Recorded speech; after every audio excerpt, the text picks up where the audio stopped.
Do you ever wish you had a superpower? When I was 9 years old, I badly wanted one. I spent hours researching superpowers. And I went to the source. Superman, Batman, Spider-Man. I imagined myself being like them with my own superpower. But I noticed that each superhero had a special, unique power, but all of them had one thing in common. None of them had kids. I figured they wouldn't have time to raise a kid like me. They had to fight bad guys and save the world. But as a young boy, I desperately needed a hero. My father wasn't one of them. He left the family the first time when I was 6. He left the second time for good when I was 9. Not having a dad crushed me, but it pushed me on a journey to wake up, grow up, and show up.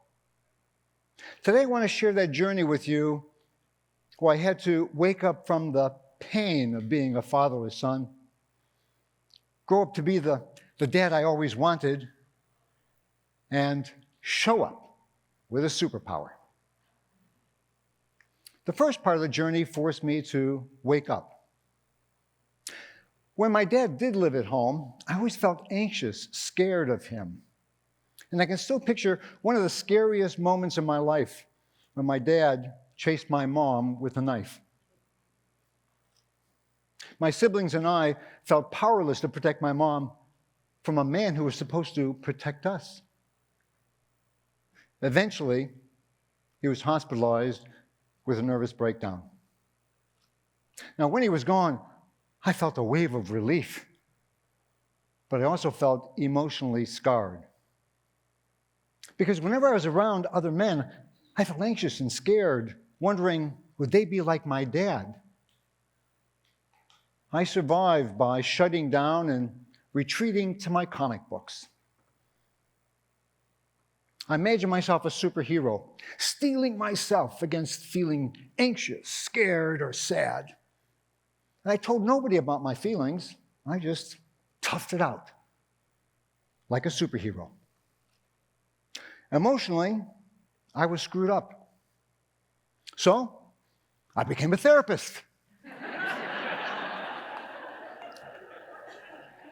There's an old saying that those of us who become therapists do so because we need 40 hours of therapy a week. Those 40 hours turned into 40 years as a therapist.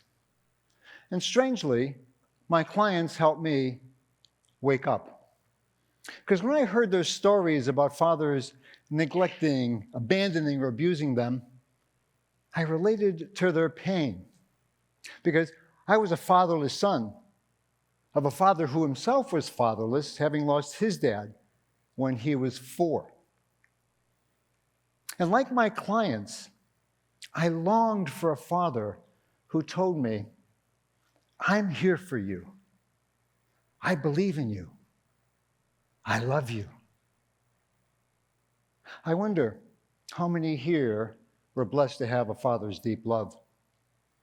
So if you had or have a positive, loving relationship with your dad, would you raise your hand? Wow. And I assume those of you who didn't raise your hand missed out on fathering like me. Children without fathers clearly suffer. Here's a few of the horrifying statistics in America that should cause us to wake up. 90% of homeless and runaway youths, 85% of children with behavior disorders, and 75% of adolescents in substance abuse centers grew up in homes without a father. And that's just a few of the statistics. And on the other hand, research shows that children with an involved, loving father have less anxiety, depression, behavior problems, and more success in school, career, relationships, and self-esteem.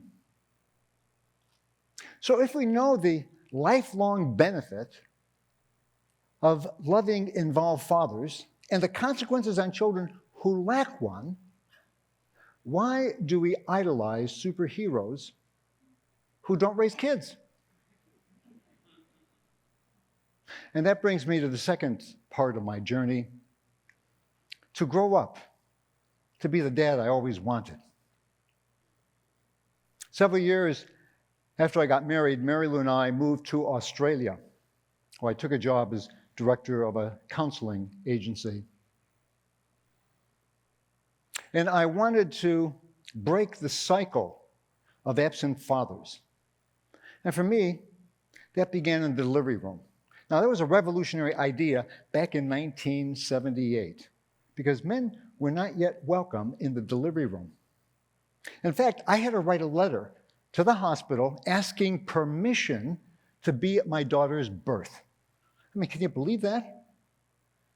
Fortunately, I was blessed to be at Melissa's birth and to experience the joy of the miracle. 2 years later, I was blessed again, and I was able to witness the birth of my son, Nate. And as a father, I tried to be actively involved, changing diapers, bathing them, telling bedtime stories. But in 1984, I made a decision that forever changed my life and the life of my children. We were living in Sydney, where I had been promoted to be director of a family therapy training program. And when Mary Lou became director of a school, we both found our high-pressure jobs very demanding and taking away precious time from our children, who were then 4 and 6. Precious time. Now, Mary Lou had made career sacrifices after our children were born to care for them. But after long discussions, I decided to be a stay-at-home dad. Now, that's not a revolutionary idea today, but back in 1984, stay-at-home dads were almost as rare as pregnant men. I remember a neighbor came up to me and said, "Mate, you must be having a nervous breakdown. Who in your right mind would give up a thriving career to stay at home, look after kids, and take care of kids? Who?" Well, women do. But my neighbor did have a point. I was having a breakdown. I was breaking down my story about men. You see, I had fueled my self-esteem and sense of manhood by achieving and performing at work. And that gave me money, accolades, and outward success.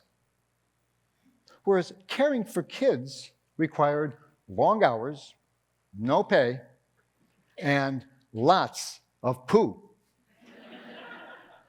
And I discovered that parenting wasn't based on performance. It was based on building relationships. I had to grow up along with my kids and change the way I related. But strangely, that often made me feel incompetent, because when I just mastered learning how to deal with one stage of development, like raising a toddler, my kids would pop into the next stage. And I'd have to learn how to relate to a preschooler. And then down the road, I'd have to learn how to relate to teenagers. I must confess that after several months of being a stay-at-home dad, I wanted to give up. I missed being like other men, furthering my career, achieving goals, getting paid for a job well done. As parents, you don't get job promotions. But whenever I felt like giving up, I thought of the words of Frederick Douglass. It's easier to build strong children than to repair broken men. And I thought of my clients who missed out on fathering. I didn't want that to happen to Melissa and Nate. I wanted them to know, I'm here for you. I believe in you. And I love you. And that meant taking them to school, helping them with homework, having fun together, going with them to the doctors, talking about problems, and even setting limits. Parenting would have been harder doing it alone.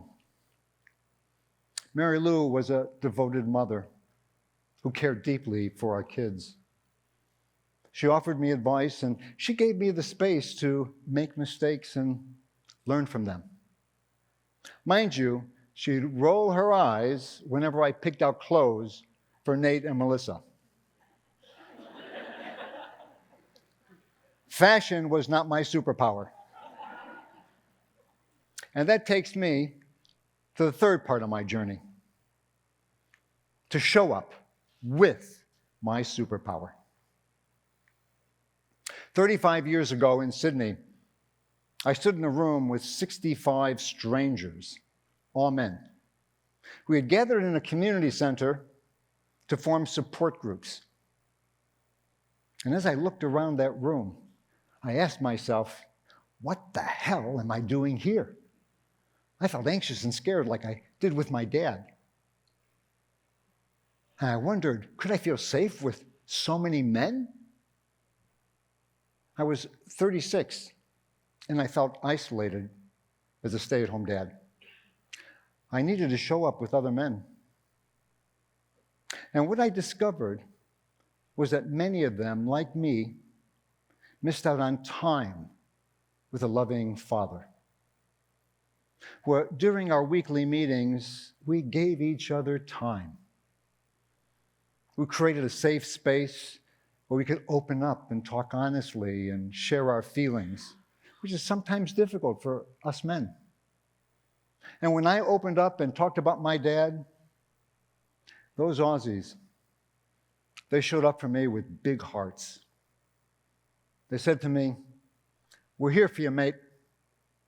We believe in you. We love you. And those were healing words that I longed to hear from my own dad. And that's when I embraced my superpower, the power of fathering. It's a potent force that creates safety, heals wounds, builds confidence, and promotes love. And over the years, I've embraced the power of fathering and continue to show up in men's groups wherever I lived, whether it be in Sydney or Chicago or Orange County, where I now live. And those men, they acted like brothers and fathers to me. They helped me deal with crises, including the divorce of a 26-year marriage. But they celebrated my milestones and my victories, and they helped me be a better dad. As men, we've come a long way. In 1970, only 6 men in the entire United States identified themselves as stay-at-home dads. In 2012, that number reached 2 million. Now, that's not to say we're all meant to be stay-at-home dads, but it highlights the fact that we're investing in our children early on, being in the delivery room, changing diapers, pushing strollers. And guess what we have in men's bathrooms? Change tables. Something unheard of when my kids were infants. And superheroes are even changing. In the animated movie Incredibles, Mr. Incredible becomes a stay-at-home dad. Now, that's incredible. We can do more. We can wake up and realize that dads are super important. So important we can advocate paid paternity leave so fathers can bond early with his children. We can grow up along with our kids. Child rearing is not performance-based, it's relationship-based. And that means spending time growing the relationship, even when our children become adults. We can show up and encourage other fathers to be active, loving parents. We can change the story of manhood. We can show that men become superheroes by caring for kids. And if you're not a dad, you can become a superhero by mentoring someone who needs a father figure. Today, my children are now 39 and 41. Nate lives with his family in Michigan. Melissa lives with her family in Australia, without the koala. Parenting has been difficult, but it's one of those gifts that keep on giving. I feel so blessed having my children and their families in my life. And now I get to visit Australia and get to visit my son Thomas every year. And I get to see him every week on FaceTime. The gift keeps on giving. I know, personally and professionally, fathers play a critical role. Alongside mothers, we show our children, we're here for you. We believe in you. And we love you. Now, that's a superpower.